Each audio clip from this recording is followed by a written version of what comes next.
It's Margareta Skypen, and in this video I am here to tell you that the natural diamonds are not going to die. It's hard to talk about natural diamonds today because the lab-grown diamonds are just taking up all the market and all the attention. We barely have any videos about natural diamonds, you guys. And although many of you may not support me in this video because I know a lot of people are loving the laboratory diamonds, are going into the laboratory diamonds and buying them in massive amounts, creating tennis necklaces and bracelets, and that is a good thing, you guys. I think that to each his own. But I'm here to tell you that although a lot of people predict, a lot of content creators, gemologists, jewelers predict the natural diamonds to be dead at some point, I'm here to tell you that will never ever happen. No matter how many people will switch to laboratory diamonds, there will always be connoisseurs, there will always be the lovers of natural diamonds for a completely different reasons than sparkle and size and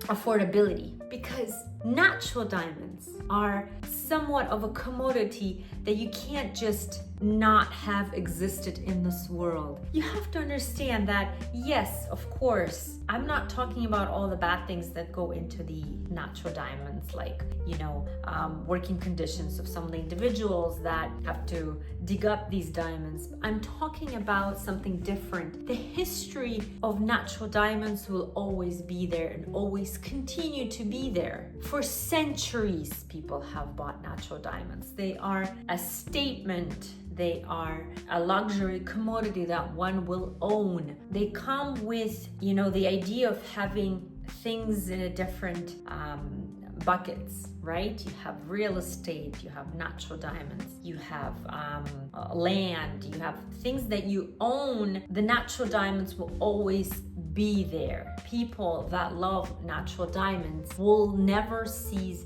to exist. And even if a lot of my clients do enjoy laboratory diamonds for their playfulness and affordability and their ability to create something they're not afraid to lose, these same clients will always adore a natural diamond piece, and if the price is right, will always buy it and still own one. So I'm here to tell you that even though the laboratory diamonds have flooded the market heavily, at the end of the day, once everything kind of calms down, it will be to each his own. Laboratory diamonds will get some of the consumers, maybe a lot of the consumers, but they will not get all the consumers that would otherwise buy natural diamonds. That will not happen, and you can quote me, you can do anything you wanted today to tell me otherwise. I will never ever believe you, because a lot of these jewelry pieces that people adore and buy, they buy them for completely different reasons. They buy them because there's a history to the piece. They buy them because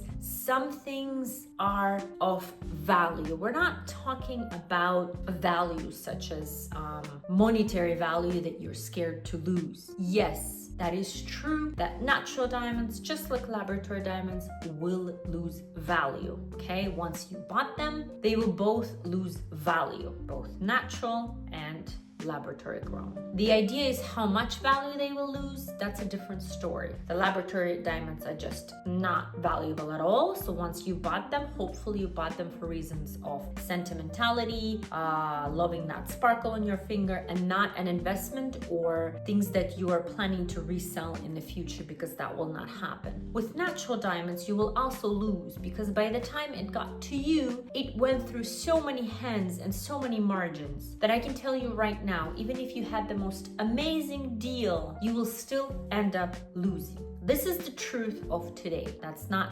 100% truth, because there are still diamonds, like I said in all of my videos, that do hold the value, such as internally flawless, fancy diamonds, some of the rare carat diamonds, some of the rare color diamonds will always hold its value and possibly even go up. The only problem with these diamonds is that finding a person you trust enough to understand that you're getting a good deal and you're buying them at the right price is very, very hard. hard because the amount of people that can deceive you in our industry is quite a lot. But that can happen to you. So I don't want to say that that's not a possibility. However, in this video, I just wanted to explain that although there are so many people that say, oh, natural diamonds will die out, and I have all these people texting me and saying that I was wrong in my other video when I said that the lab-grown diamonds are, flowing. I think it was 60 or 50% of the market based on statistics. This is GIA statistics, not mine. This was in their article that 50% of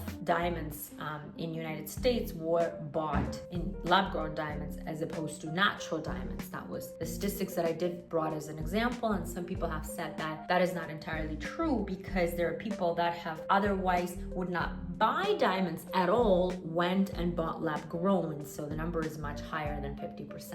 And although I could see where they're coming from, I will still tell you that lab-grown diamonds are lab-grown diamonds. They are a separate grid from natural diamonds, and the more lab-grown diamonds that will go in the market, the more the separation between clients that buy natural diamonds and lab-grown diamonds will grow further apart. It only means that the natural diamonds will be more bought for investment, for lovers of history, for pieces of jewelry that possess that kind of history, and so on and so forth. It just means that the roads of laboratory and natural diamonds will kind of fall apart, and people will have to choose one or another, or both, because at this point I have a lot of clients who buy both the laboratory grown and natural diamond, just in a little bit of a different way. Okay, the only thing that will die out, and that's what I want to tell you in this video, that particular stone will, in my opinion, die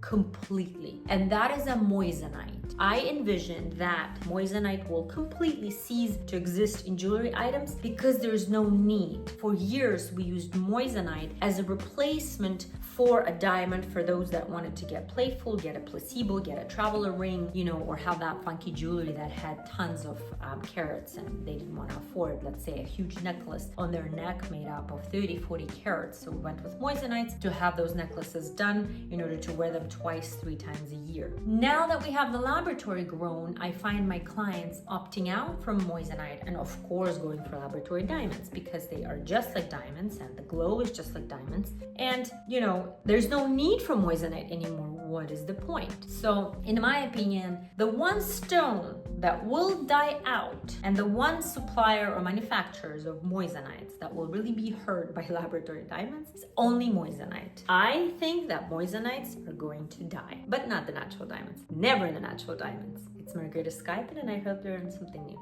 I'll see you in the next episode.